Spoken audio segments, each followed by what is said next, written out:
Effectively, each path tosses you and the rest of the Animorphs into another old Animorphs book, and of course one of them would be number 26, The Attack.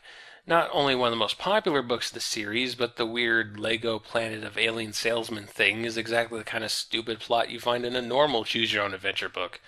So you make your choice, and you and the rest of the Animorphs are flung to the world of the Yskrut, where the Ellimist informs you that you're going to have a rematch with the Howlers.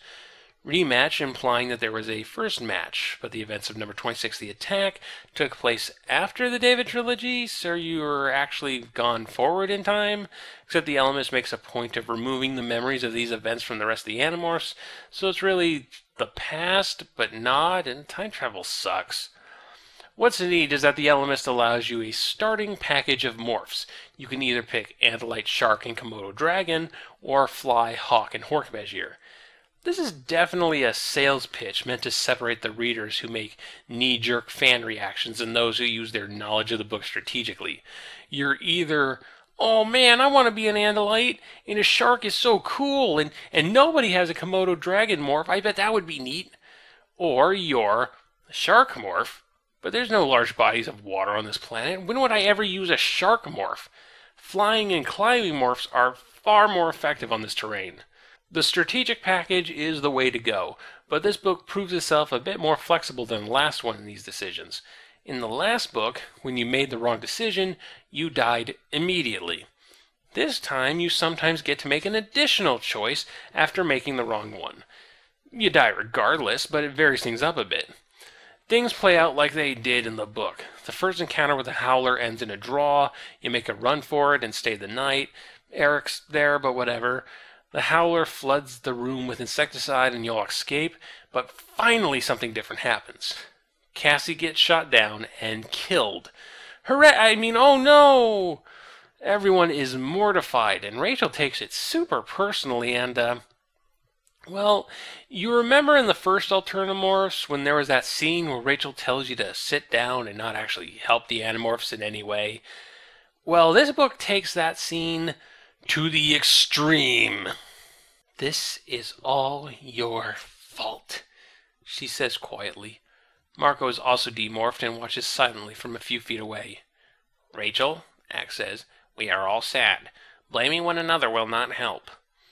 Rachel's eyes are locked onto yours, blazing with anger. My fault, you ask meekly. You got Cassie killed, she says. Rachel, Marco tries, but Rachel doesn't back off. She's right in your face. I want you to promise me something, she says.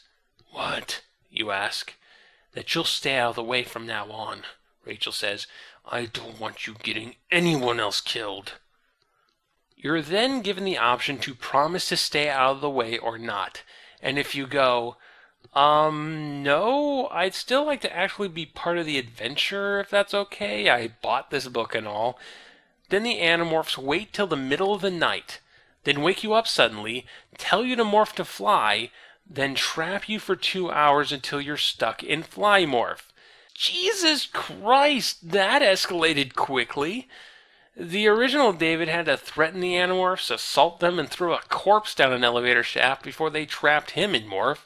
Here you're just, I'm sorry about what happened to Cassie, but you can't expect me to do nothing when we're in danger. And they basically murder you for it. Yes, you too can live out your fantasy of being killed by the Animorphs. The correct option is to agree to do nothing.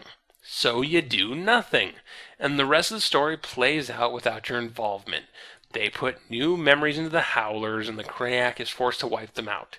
The Ellimist returns you home, and because of the good work you did, well, with you not doing anything and letting the real Animorphs do the work, the Ellimist offers to save one person of your choice, either your mother or your father. You don't actually get to choose, though, because you/David decides to be all altruistic and stuff, and wishes Cassie back to life. Thanks, new kid.